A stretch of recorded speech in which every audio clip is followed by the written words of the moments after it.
Today we're going to talk about the administrative process. And the question is it worth doing?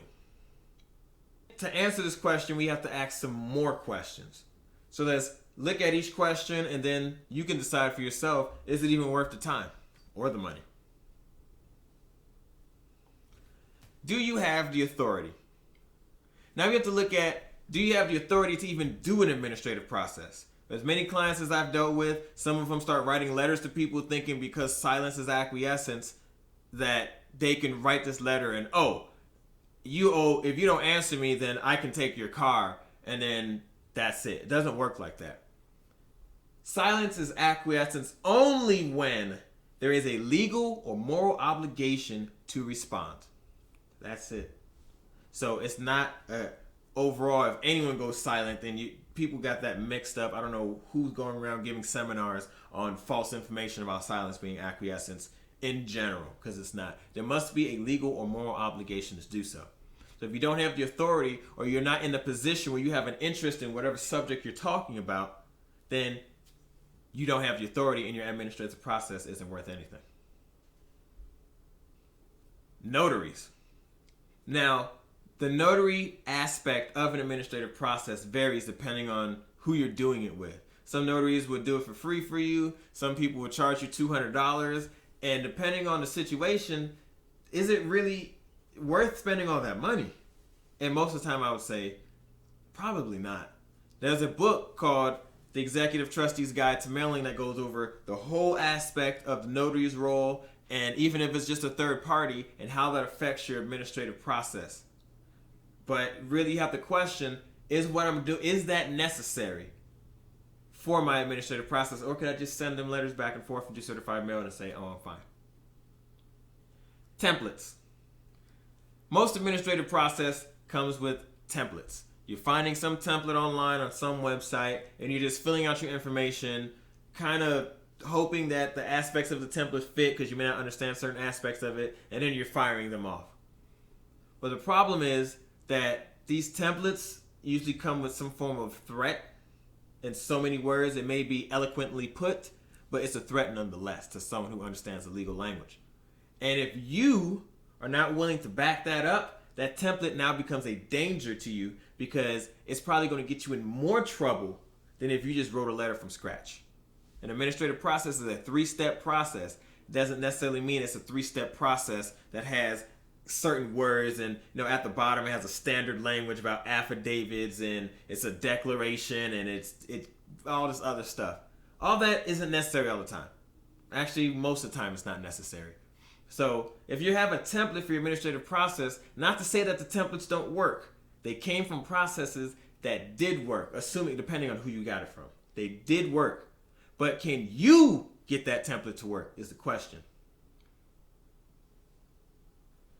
Empty threats. We just talked about, in a template, they usually come pre-equipped with threats in them.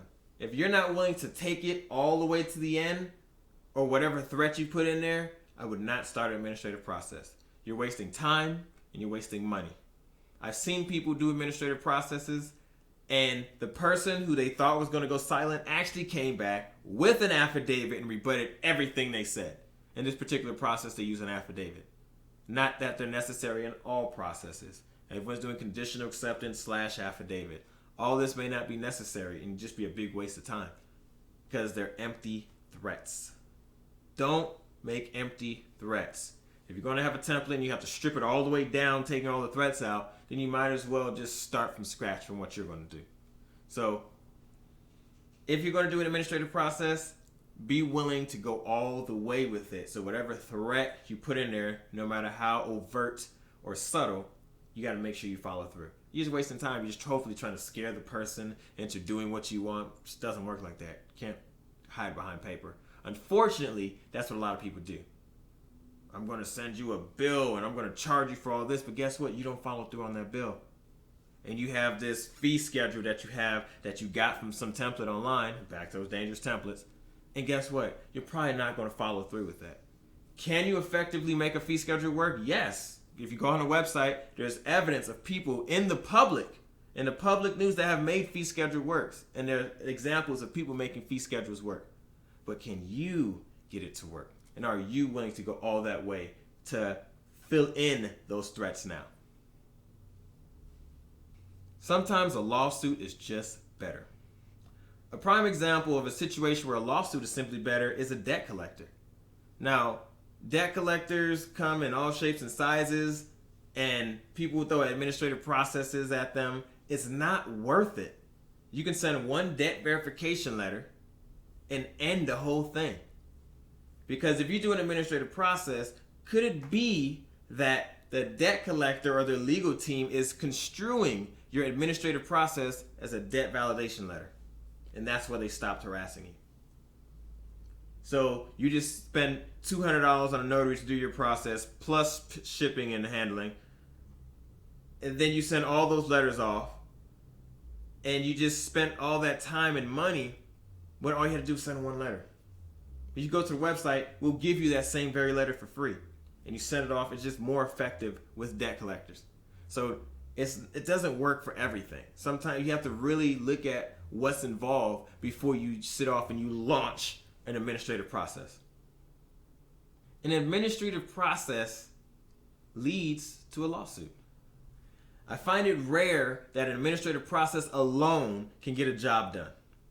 It depends on what you're doing. If you're doing person to person, administrative process may work. I've had them work personally. When you do it person to corporation, sometimes they work. But the majority of the time, the reason a lot of them fail is because the person who is doing that process is not following all the way through, which usually means taking it to court, which the party you're going up against recognizes as an authority, even though you may or may not. So sometimes, and if the administrative process is going to lead to a lawsuit, you need to have that in the back of your mind from the start. And it goes right back to what we said earlier, those empty threats. Are you willing to push that all the way through to get it to work? Talking about lawsuits.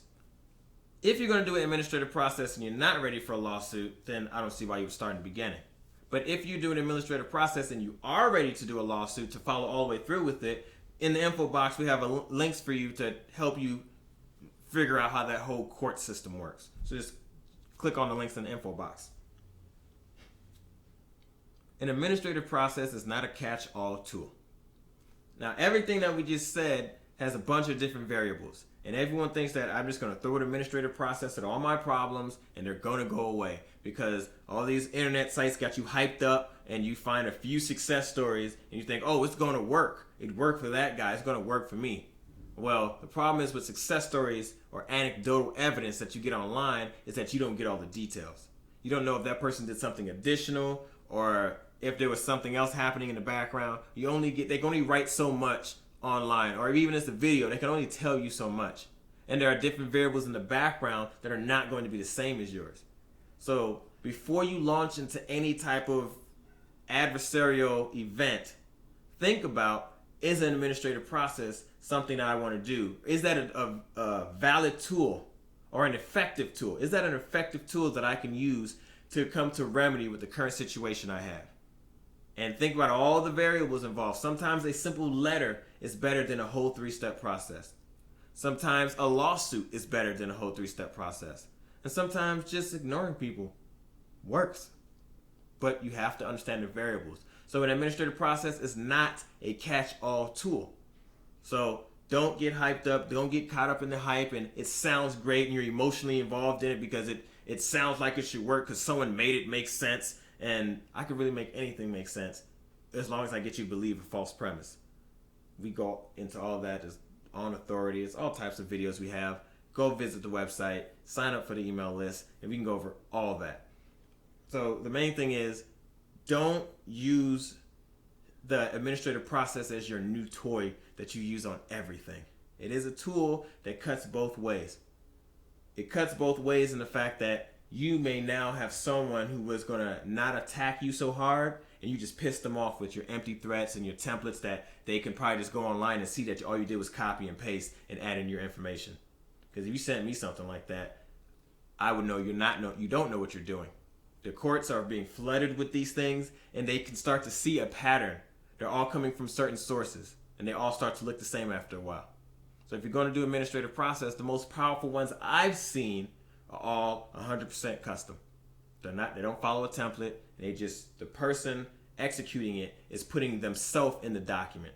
And the problem with many templates is that it's someone else's voice that you're using. And so when you show up in person to defend something, or you have to defend yourself orally, that sheet of paper that represents you is not you any longer. They know it's not you. You don't speak in that way. You don't carry yourself in a way that the sheet of paper showed. So you just screwed yourself. But when you write it yourself, then when they see the paper, it will be congruent with who's in front of them or who they're listening to on the phone or whatever situation may be.